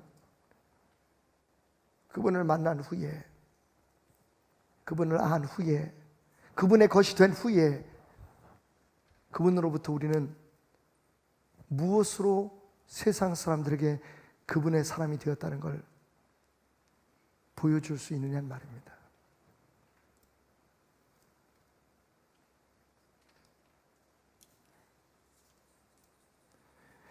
그렇게 핍박을 받던 일본의 크리스천들은 산을 넘어서 아무도 쫓아올 수 없는 은밀한 곳에 숨게 됩니다. 그리고 260년을 그곳에서 하나님을 섬기며 살게 되죠. 하지만 시간이 흐르면서 많은 것들이 변화됩니다. 그리고 그들이 예수 믿는다는 사실을 들키는 순간 죽는다는 사실을 알고요, 여러 가지 새로운 문화들을 만들어내게 되죠. 심지어는 일본에 가서 여러분이 보면 좀 고개를 갸웃할 만한 것, 그리고 우리가 다시 한번 믿음에 대해서 생각해 봐야만 하는 그러한 증거들이 있는데, 그게 뭐냐면 모습은 부처님이에요. 근데 가슴에 십자가가 달려져 있습니다. 겉으로는 불상이에요. 근데 이렇게 뒤집어 보면 그 밑에 십자가가 그려져 있어요. 그러니까 그 당시에 크리스천들이 자신들이 예수님을 믿는다는 사실을 들키면 죽으니까 예배의 장소에 흔히 그 당시에 모든 일본 사람들이 믿었던 불교의 신상을 만들어 놓고 거기에 십자가를 그려놓은 겁니다. 이건 이스라엘 백성들이 자기네들의 영욕을 위해서, 자기네들의 그런 욕구를 충족하기 위해서 금송아지를 만든 것과는 얘기가 다른 겁니다. 근데 그렇게 260년을 흘러다 보니까 후손들이요, 나중에는 자신들이 예수를 믿는 사람들이라는 걸 모르게 되죠. 그런데 그 문화는 계속 지속됩니다. 심지어는 저녁 식사 자리에서 성찬식을 해요. 나름대로 성찬식이죠. 근데 그들이 그게 무슨 행위를 하는지도 모르고 자기 조상들이, 자기 할아버지가, 자기 아버지가 자신들에게 가르쳐준 그것을 계속 모여서 서로 떡 대신 밥을 쪼물쪼물 주물러가지고 그걸 띄워주면서, 그리고 차 혹은 삭개를 돌리면서 그걸 가지고 성찬식을 합니다. 근데 그게 성찬식인지 모르는 거죠, 이 사람들은. 그렇게 260년이 지나고 드디어 그들이 세상에 알려지게 되는 어느 날, 이미 사회가 바뀌고 260년 동안에 종교가 자유가 되고 기독교인들이 생겼어요. 굉장히 작은 숫자지만 일본의 기독교인들이 생겼단 말이에요. 이 사람들이 그 숨겨진 마을의 사람들을 만나게 된 거예요. 깜짝 놀랍니다. 당신들 하는 게 우리하고 똑같아. 당신들이 다른 이름으로 부르고 당신들이 다른 노래를 부르지만 그게 찬송가고 그게 성찬식이고 우리는 같은 신을 믿었던 거야. 오랜 세월이 지나도 그들의 삶 속에 배어 있었던, 그들의 조상 때부터 흘러내려온 그 신앙의 DNA는 드러낼 수 없었지만 그들의 삶 속에 남아 있었던 거죠. 여러분, 세상 사람들에게 우리는 무엇을 줄 수 있을까요? 얘기할 수 있습니다. 나 성경 많이 읽고, 나 찬양하고 예배하고, 나 선교도 다니고 뭐하고, 나 선교사로 가려고 결심했어. 여러분, 나름대로 우리가 예수 그리스도를 믿고 예수 그리스도를 안다고 하는 표현을 할 수가 있습니다만, 중요한 건 그 증거로서 우리가 그이에게 받은, 그분으로부터 받은 무엇을 세상에게 줄 수 있겠느냐는 겁니다. 여러분, 당신은 누구십니까? 예수를 믿는 당신은 어떻게 되었습니까? 라고 묻는 세상 앞에 빈손으로 가지 마십시오. 빈입으로 가시지 마십시오. 그게 오늘 우리의 문제입니다. 우리는 좋은데, 우리는 신나는데, 우리는 은혜 받았다고 큰 소리 치는데, 여러분, 세상을 향해 줄 것은 아무것도 없습니다. 간증도 없고 따뜻한 사랑도 없고.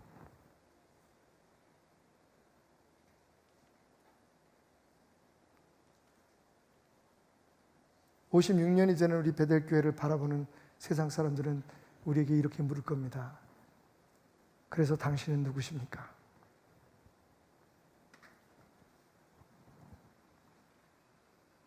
(56년간) 예수를 따르고 예수의 사랑에 겨워서 삶의 모든 짐을 내려놓고 영원히 죽을 수밖에 없는 운명에서 벗어나 하나님의 사람이 되었다고 하는, 하나님의 집이라는 이름을 가진 여러분들은 도대체 누구입니까? 여러분, 우리는 그들에게 무엇을 줄 수 있을까요? 당신은 무엇을 주시겠습니까? 미국에 여러분 마릴린 먼로라면 모르는 분이 아무도 없을 겁니다. 섹시스타의 심볼이었죠. 그런데 그 마릴린 먼로와 함께 세상에서 가장 아름다운 여인 10명 중에 같이 어깨를 나란히 했던 한 헐리우드 배우가 있었습니다. 동시대에 아주 유명한 배우였었는데, 이 에반스 콜린이라고 하는 이 여인이 어느 날 그 루크라고 하는 미국의 유명한 잡지사에서 그 개최하는 세상에서 가장 아름다운 여인 10명을 위한 행사에 참석하게 되었습니다. 자기 시간이 되어서 강단에 올라선 이 에반스 콜린이라는 여인이 갑자기 눈물을 글썽이며 이렇게 얘기합니다. 여러분, 저는 오늘 헐리우드를 떠납니다. 다시는 여러분이 은막에서, 스크린에서 저를 볼 수 없으실 겁니다. 사람들이 웅성웅성하기 시작합니다. 그러자 그녀는 이렇게 말합니다. Because I am in love with somebody. 왜냐하면 나는 그 누군가와 사랑에 빠졌기 때문입니다. 여기저기서 막 박수가 나오고 사람들이 함성이 나오고 아쉽다는 탄식이 나오면서 사람들이 묻습니다. 그가 누굽니까? 당신의 마음을 훔친 그 사람이 누구입니까? 당신을 이 화려한 삶에서 물러나게 하는 그 멋진 남자를 소개해 주십시오. 그러자 콜린은 말합니다. 그분은 내 삶의 전부인 예수 그리스도입니다. 나는 얼마 전 그분을 만났고 이제 더 이상 저의 삶이 의미가 없는, 내가 살던 이 세상 아닌 다른 곳에 더 멋진 세상이 기다리고 있다는 것을 알게 되었습니다.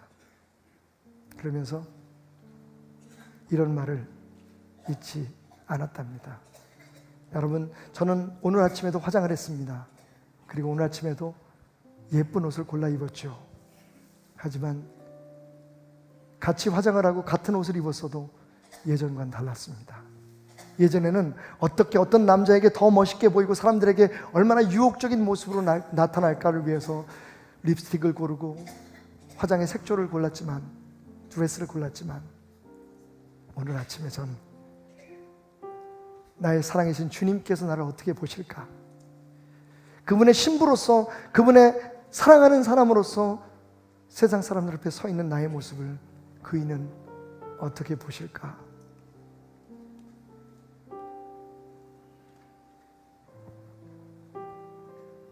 그 말을 남긴 에반스 콜린은 헐리우드를 떠나 선교사 학교에 입학을 합니다. 그리고 7년 동안 아프리카에서 사역을 하다가 그곳에서 하나님의 부름을 받습니다. 아니, 그렇게도 사랑하던 그분 곁으로 돌아갑니다. 잠시 미국에 돌아왔을 때 빌리그레이엄 목사님 부부와 식사를 하게 되었는데 빌리그레이엄 목사님이 물었답니다. 콜린, 후회하지 않으세요? 그러자 그녀는 말했습니다. 아니요, 이보다 더 행복할 수는 없거든요.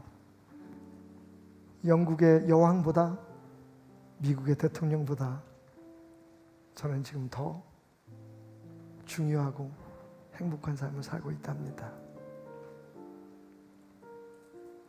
예수 믿고 난 후에 우리가 뭐가 달라졌을까요? 우리의 모습? 여러분, 생활은 좀 나아지셨습니까? 어떤 정치인의 말처럼 예수 믿고 좀 나아지셨습니까? 무엇이 달라진 걸까요? 우리의 삶의 목표가, 우리의 삶의 동기가 달라진 거죠. 우리의 가슴이 달라진 겁니다. 여러분, 모두가 다 선교사로 나갈 이유는 없습니다. 저는 그걸 반대하는 사람입니다. 지금 있는 자리에서 선교사가 되는 것이 맞습니다. 그리고 가야 할 사람은 가야겠죠. 주님을 믿는다고 해서 우리의 삶이 완전히 외형적으로 바뀌어야 된다고 성경은 이야기하고 있지 않습니다. 중요한 건 우리가 하는 모든 일들의 일상의 이유가 달라져야 된다는 거죠. 저도 오늘 여러분과 나눌 이 이야기, 특히 에반스 콜린의 이야기를 생각하면서 아침에 오늘 어떤 양복을 입을까 자켓을 입으면 생각했습니다. 이렇게 물었죠. 예수님, 오늘 사람들이 나를 목사로 볼까요? 지난주에 막 춤을 춰가지고 이 사람들이 나를 별로 안 좋아할 것 같은데 오늘은 좀 점잖게 당신의 종으로 보였으면 좋겠네요. 여러분, 저 괜찮죠? 그럼 어제는 안 그랬단 말이야? 여러분, 마지막으로 이렇게 여러분들에게 물어도 될까요? 허락하신다면 대답해 주십시오. 예수를 만난 여러분은, 예수의 십자가의 사랑으로 구원받은 여러분은 갚을 수 없는 그 큰 빚을 갚아주신 그분과 함께 사랑하는 여러분은 Who are you? 도대체 누구십니까? 기도합시다.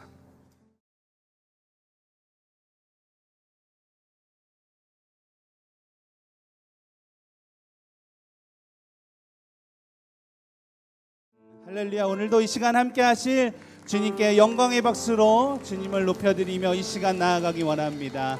오늘도 나의 구주 되신 예수님을 찬양하고 이 시간 높여드리는 귀한 시간이 되기를 원합니다. 우리 같이 고백하며 이 시간 나아가겠습니다.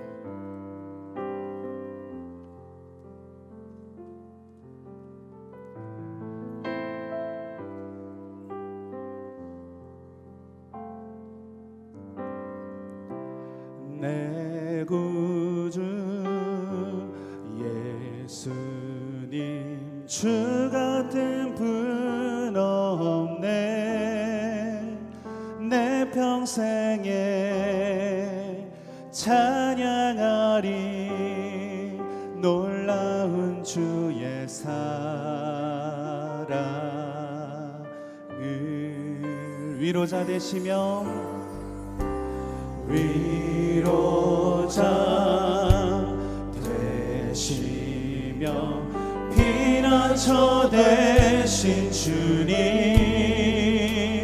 나의 영혼 온 맘 다해 주를 경배합니다.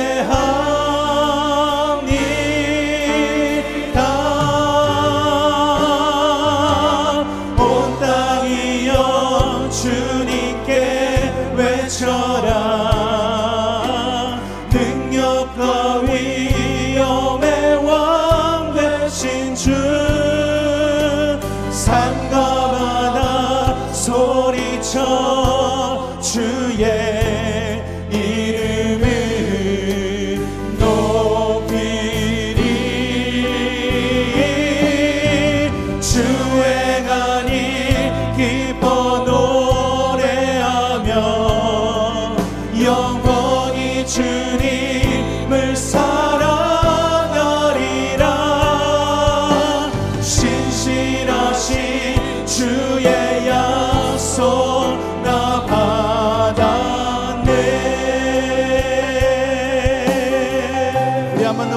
찬양합니다. 내 구주 예수님, 내 구주 예수님, 주 같은 분 없네. 내 평생에 찬양하리 놀라운 주의 사랑. 위로자 되시며 피난처 되신 위로자 되시며 피난처 되신 주님, 나의 영혼 온 맘 다해 주를 경배합니다.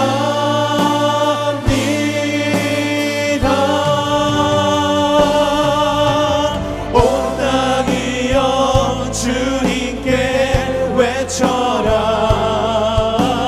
능력과 위엄의 왕 되신 주, 산과 바다 소리쳐 주의 이름을 높이리.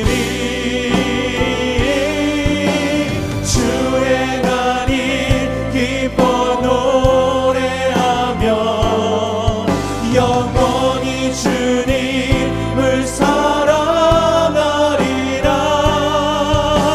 신실하신 주의 약속 나 받아. 우리 한 번 더 선포하며 나갑니다. 온 땅이여 주님께 외쳐라. 온 땅이여 주님께 외쳐라. 능력과 위엄의 왕 되신 주, 산과 바다 소리쳐 주의 이름을 높이리. 주의 날이 기뻐 노래하며 영원히 주님을 사랑하리라. 신실하신 주의 약속 나 받아. 오늘 이 시간 온 땅의 모든 것들이 주님을 향하여 외치며 나갑니다. 할렐루야. 온 땅이여 주님께 외쳐라. 능력과 위엄의 왕 되신 주, 산과 바다 소리쳐 주의 이름을 높이리. 주의 간이 기뻐 노래하며 영원히 주님을 사랑하리라. 신실하신 주의 약속 나 받아. 우리 마지막으로 한 번 더 선포하며 고백합니다. 온 땅이여 주님께 외쳐라. 온 땅이여 주님께 외쳐라. 능력과 위엄의 왕 되신 주, 산과 바다 소리쳐 주의 이름을 높이리. 주의 간이 기뻐 노래하며 영원히 주님을 사랑하리라. 신실하신 주의 약속 나 받아. 신실하신 주의 약속 신실하신 신실하신 주의 약속 나 받았네. 할렐루야. 주님을 찬양합니다. 신실하신 주의 약속, 그 약속을 믿습니다.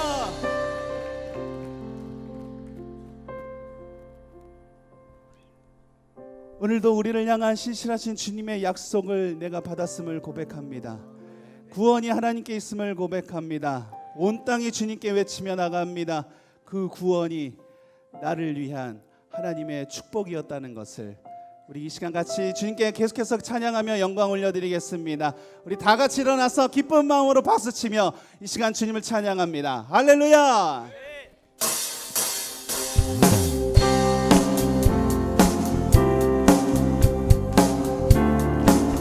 구원이 하나님과 보좌 위 어린 양께 있음을 고백하고 선포합니다. 오늘도 이 시간 이곳에 함께 하시는 하나님 찬양을 받아주시옵소서. 할렐루야. 구원이 하나님과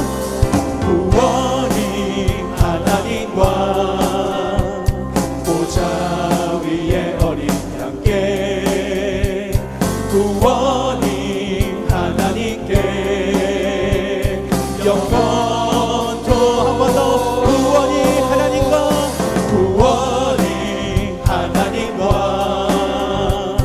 보좌 위에 어린 양께 구원이 하나님께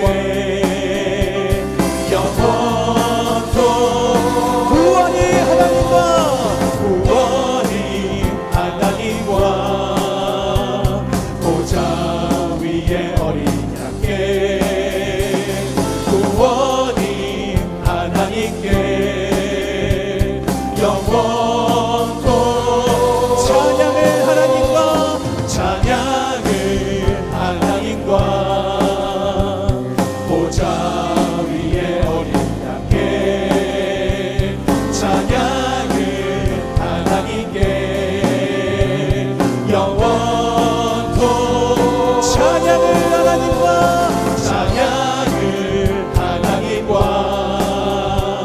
보좌 위에 어린 양께 찬양을 하나님께 영원토 존귀를 하나님과 할렐루야 보좌 위에 어린 양께 존귀를 하나님께 영원토 존귀를 하나님과 보좌 위에 어린 양께 존귀를 하나님께 영광을 하나님께 올려드립니다. 영광을 하나님과 보좌 위에 어린 양께 영광을 하나님께 우리 한번 다시 한번 영광을 하나님과 할렐루야 보좌 위에 어린 양께 영광을 하나님께 우리 다시 한번 주님께 영광 올려드립니다. 할렐루야 영광을 하나님과 보좌 위에 어린 양께 영광을 하나님께 우리 마지막으로 한 번 더 영광을 하나님과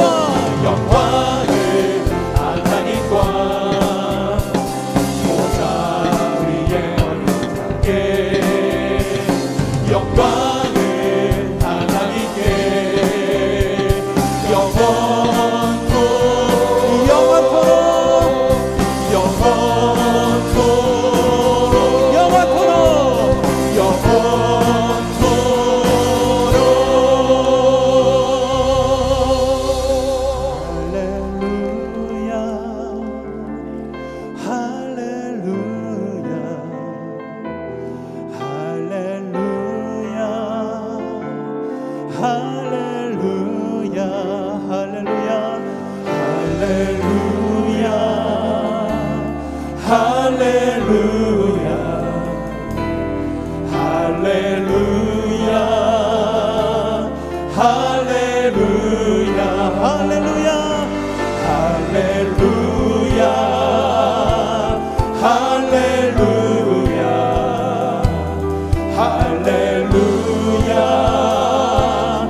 주님을 찬양하며 높여드립니다.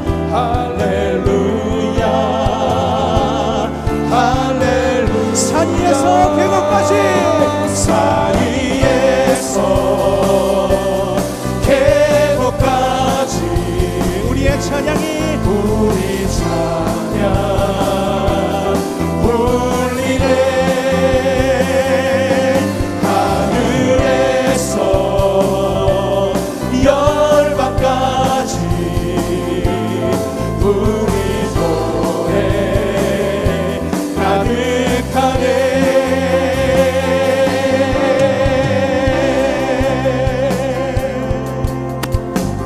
우리가 찬양합니다. 거리마다 기쁨으로 거리마다 기쁨으로 춤을 추게 하시고 춤을 추게 하시고 주의 백성들이 기도할 때에 주의 백성 기도할 때 이 땅을 회복시키소서. 이 땅 회복하소서 우리 한번 고백합니다. 십자가 앞에 갈 때 십자가 앞에 행할 때 주님의 그 큰 빛을 비춰주시고 주의 빛 비추시고 우리 바다를 덮은 같이 우리 바다 높은 같이 주의 영광으로 가득 채우소서. 주 영광 채우소서 산 위에서 계곡까지 우리 찬양 울리네 하늘에서 열방까지 우리 노래 가득하네 산 위에서 계곡까지 산 위에서 계곡까지 우리 찬양 울리네 하늘에서 열방까지 우리 노래 가득하네 고백합니다. 산 위에서 산 위에서 계곡까지 우리의 찬양 우리 찬양 울리네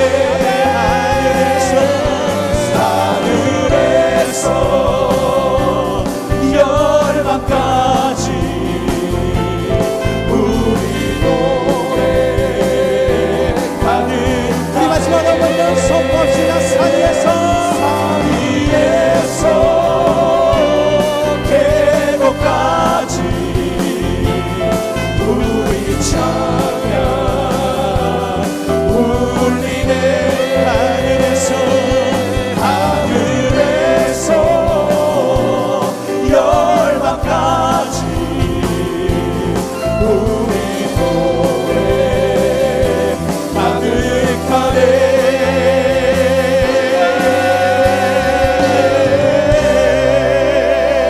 할렐루야. 주님을 찬양합니다. 주님을로 높임을 받으시옵소서. 주여 영광 받아 주시옵소서. 할렐루야.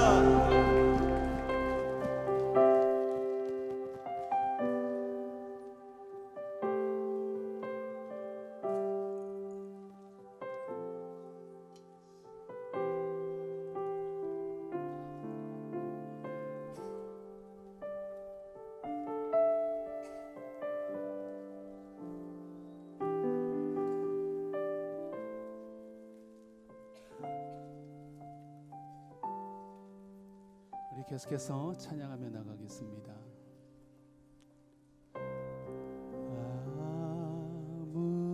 아무것도 두려워 말라. 주 나의 하나님이 지켜주시네. 놀라지 마라. 겁내지 마라. 주님 나를 지켜주시네. 아무것도 놀라지 말라. 아무것도 두려워 말라. 주 나의 하나님이 지켜주시네. 놀라지 마라. 겁내지 마라. 주님 나를 지켜주시네. 내 맘이 힘에 겨워, 내 맘이 힘에 겨워 지칠지라도 주님 나를 지켜주시네. 세상의 험한 풍파 몰아칠 때도 주님 나를 지켜주시네.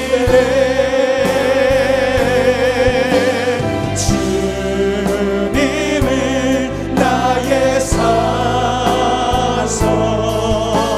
주님은 나의 요새, 주님은 나의 소망, 나의 힘이 되실 여호와. 아무것도 두려워 말라.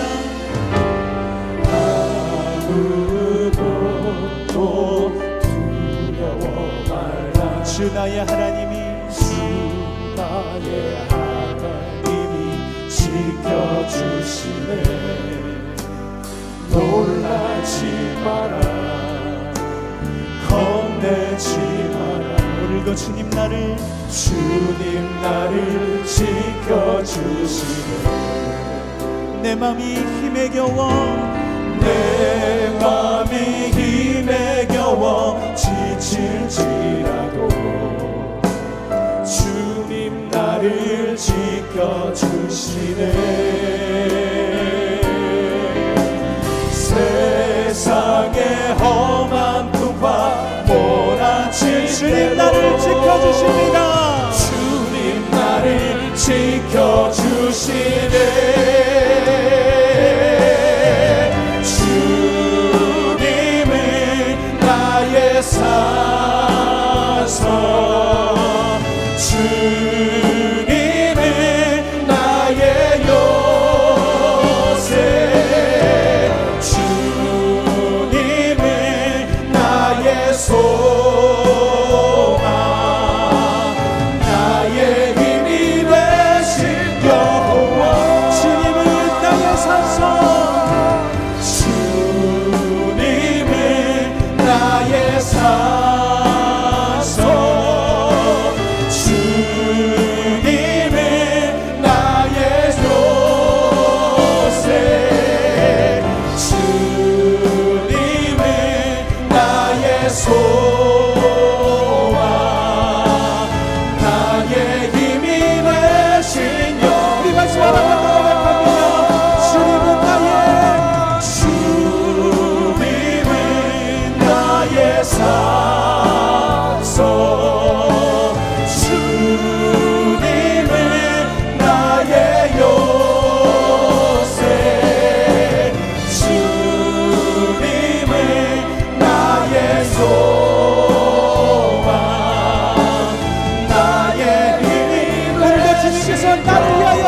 더 고백합니다. 주가 일하시네, 주가 일하시네, 주가 일하시네. 주께 아끼지 않는 자에게 주가 일하시네, 주가 일하시네. 신뢰하며 걷는 자에게 신뢰하며 걷는 자에게 신뢰하며 걷는 자에게.